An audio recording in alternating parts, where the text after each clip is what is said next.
नमस्ते दोस्तों।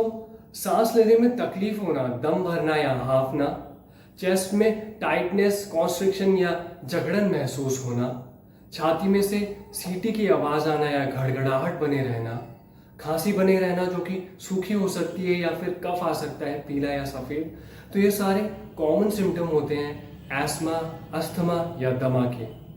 इसके लिए कन्वेंशनल मेडिसिन के सिरप, कैप्सूल, नेबुलाइजर या एमडीआईज यानी इनहेलर्स लेते हैं आप, पर्टिकुलर अटैक में आपको फ़ायदा मिल जाता है, लेकिन ये प्रॉब्लम कंटिन्यूसली रिअकर होती रहती है, बनी रहती है। तो इससे परमानेंट निजात दिलाने में आपकी हेल्प करेगी होम्योपैथिक मेडिसिन। इसी के बारे में बात करेंगे आज। तो मैं डॉक्टर शरद उनियाल स्वागत करता हूँ आपका होम्यो मित्र चैनल पर। तो इस वीडियो में हम सबसे पहले बात करेंगे एस्मा होता क्या है उसके बारे में, फिर बात करेंगे क्या कॉजेस, कारण होते हैं इसके बाद बात करेंगे साइंस एंड सिम्टम्स, लक्षण क्या होते हैं इसके। उसके बाद बात होगी कुछ प्रिवेंशंस पर्टिकुलर एस्थमेटिक पेशेंट्स के लिए, और अंत में बात करेंगे कुछ असरदार होम्योपैथिक मेडिसिन एस्थमा के। सबसे पहले बात करते हैं एस्मा, या फिर जिसे ब्रोंकियल एस्मा भी कह सकते हैं, या फिर अपनी भाषा में जनरली अस्थमा कहा जाता है। उसमें होता क्या है कि जो रेस्पिरेटरी पैसेज है, ट्रैक्योब्रोंकियल सिस्टम है, या फिर जिन ट्यूब्स के थ्रू हवा लंग्स तक पहुंचती है, वहां पर कॉन्स्ट्रिक्शन हो जाता है, उनका साइज नैरो हो जाता है, सिकुड़ जाता है। ऐसा क्यों होता है? क्योंकि ये बहुत ज़्यादा सेंसिटिव हो जाती हैं, बहुत ज़्यादा रिएक्ट कर देती हैं टूवर्ड्स सर्टेन एलर्जेंस, और कुछ केसेस में इंट्रेंसिकली विदाउट एलर्जन भी ये रिएक्ट कर जाती हैं। होता क्या है कि due to entry of some allergen, यहाँ की जो मसल्स हैं वो कॉन्स्ट्रिक्ट कर जाती हैं, सिकुड़ जाती हैं, और जो सरफेस सेल्स हैं, मतलब ये जो ट्यूब्स हैं, इनकी जो सरफेस है अंदर की तरफ, वहाँ पर जो सेल्स हैं वो बहुत ज़्यादा म्यूकस यानी कफ हिंदी में जिसे कहते हैं, वो सिक्रीट कर देते हैं। इस वजह से क्या होती है, वो जो पैसेज है, जो रेस्पिरेटरी पैसेज है जहाँ से हवा अंदर जाएगी, वो जगह बहुत कम हो जाती है। इस वजह से सांस लेने में बहुत जोर लगाना पड़ता है। उस कफ की वजह से सीटी जैसी आवाज़ आने लगती है, तो वीजिंग प्रोड्यूस होती है। ये सारे सिम्टम प्रोड्यूस हो जाते हैं इस पूरी रिएक्शन की वजह से। अगर लंबे समय तक ये प्रॉब्लम परसिस्टेंट रहे तो परमानेंटली कॉन्स्ट्रिक्ट या सिकुड़ सकती हैं ये नलियाँ। ये होता है एस्थमा। एस्मा को ब्रॉडली दो पार्ट्स में क्लासिफाई कर सकते हैं, intrinsic ESMA and extrinsic ESMA. Intrinsic ESMA depend नहीं करता है किसी एक्सटर्नल एजेंट पे। इसे TH2 इंडिपेंडेंट भी कहते हैं क्योंकि ये टी हेल्पर सेल्स पे डिपेंड नहीं करता है, एंड इसे नॉन एटॉपिक भी कहते हैं। सेकंड एक्सटेंसिक टाइप है जो कि किसी एक्सटर्नल एजेंट पे डिपेंड करता है, किसी एलर्जन पे डिपेंड करता है। इसे एटॉपिक टाइप भी कहते हैं। और यहाँ पर ज़्यादातर जो एस्थमा हमको due to some weather change और due to some particular place की चेंज होने से जो हमको देखने को मिलता है वो एक्सटेंसिक टाइप होता है। अब बात करते हैं एस्थमा के कॉजेस की।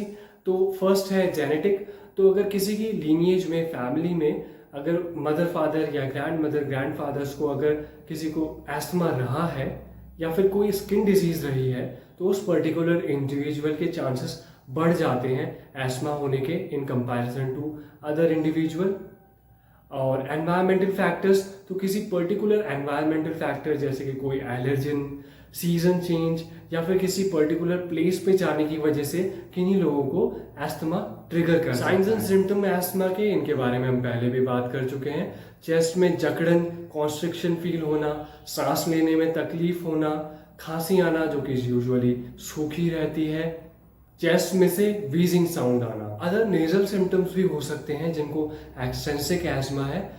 जब इन्वेस्टिगेशन करवाएंगे अगर किसी एस्थमेटिक पेशेंट की और उन्हें एक्सटेंसिक टाइप ऑफ एस्थमा है, तो हमको CBC में मिलेगा IgE की वैल्यू बढ़ी हुई मिलेगी। स्किन प्रिक टेस्ट, SPT कहते हैं जिसे, वो पॉजिटिव आएगा, और CBC में न्यूट्रोफिल्स का नंबर बढ़ा हुआ आएगा। उसी की जगह अगर हम इंट्रेंसिक एस्थमा की बात करें तो IgE नहीं बढ़ा हुआ होगा, SPT नेगेटिव होगा क्योंकि किसी एलर्जन पे डिपेंड करते ही नहीं है। इंस्टेंट CBC में मिलेगा हमको इंक्रीज्ड लिम्फोसाइट काउंट। प्रिवेंशंस की बात करें अस्थमा के लिए तो सबसे पहला हो सकता है डैम्प प्लेसेस पे ना रहें। ऐसी जगह जहाँ पर ह्यूमिडिटी बहुत ज़्यादा है, आर्द्रता बहुत ज़्यादा है, वहाँ ना रहें। जिस कमरे में सीलन बहुत है वहाँ पे दीवारों को ठीक करवाएं, सीलन वाली जगह पर ना रहें। डस्ट बहुत ज़्यादा ना इकट्ठी हो आपके आसपास। घर के अंदर ऐसे पौधे ना लगाएं जिनमें फूल हो, क्योंकि उनके पोलन्स की वजह से भी रिएक्शन बढ़ सकती है।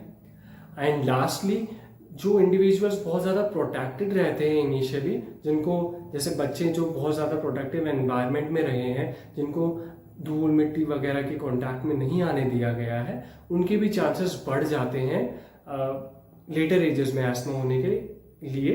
इसलिए उनको एक्सपोजर मिलना चाहिए। अगर ये वीडियो आपको पसंद आ रहा है तो इसे लाइक कीजिए। अगर आपको लगता है ये वीडियो किसी और के काम आ सकता है तो प्लीज़ इसे शेयर कीजिए। और ऐसे ही नॉलेजेबल कंटेंट पाना चाहते हैं तो चैनल सब्सक्राइब कीजिए, बेल आइकन का बटन दबाइए। चलते हैं वीडियो की तरफ। अब बात करते हैं इस वीडियो के सबसे इम्पोर्टेंट पोर्शन, एस्थमा के लिए होम्योपैथिक मेडिसिन्स क्या होंगी। मेडिसिन्स के बारे में बात करने से पहले मैं कहना चाहूँगा दोस्तों कि ये मेडिसिन्स किसी भी डॉक्टर का सब्स्टिट्यूट नहीं है। मेडिसिन लेने से पहले किसी कुशल होम्योपैथ से सलाह जरूर लें। सबसे पहली मेडिसिन है दोस्तों अस्थमा की एम्ब्राग्रेसिया। इसमें पेशेंट को बहुत दम भरता है, हांफनी आती है, उसके साथ साथ पेशेंट को डकारें बनी रहती है। इसके अलावा गले में खराश रहती है, बोलने में दिक्कत होती है, सारी प्रॉब्लम्स बढ़ जाती है सुबह उठते ही, और दिक्कतों में आराम आता है चलने फिरने से। इसके अलावा चेस्ट पर ऑपरेशन यानी दबाव फील होता है पेशेंट को, खांसी सूखी रहती है जो कि चलती ही चली जाती है, कफ निकालने में बहुत दिक्कत होती है पेशेंट को। अस्थमा के लिए अगली मेडिसिन है दोस्तों आर्सायोड। इसमें पेशेंट को सूखी खांसी रहती है, बिल्कुल भी कफ या म्यूकस नहीं निकलता है। म्यूकस निकालने के लिए पेशेंट को बहुत खखारना पड़ता है। इसके साथ साथ आवाज़ या बोलने में भी बहुत दिक्कत होती है, और कई केसेस में तो आवाज़ बिल्कुल ही चली जाती है, एफोनिया का। नाक अंदर से सूखी रहती है और बंद रहती है। पेशेंट का वजन बहुत जल्दी जल्दी गिरता जाता है। आशा करते हैं दोस्तों आपको ये वीडियो बहुत पसंद आया होगा। ऐसे ही और वीडियोस पाने के लिए चैनल सब्सक्राइब करें। मिलते हैं अगली वीडियो में। धन्यवाद।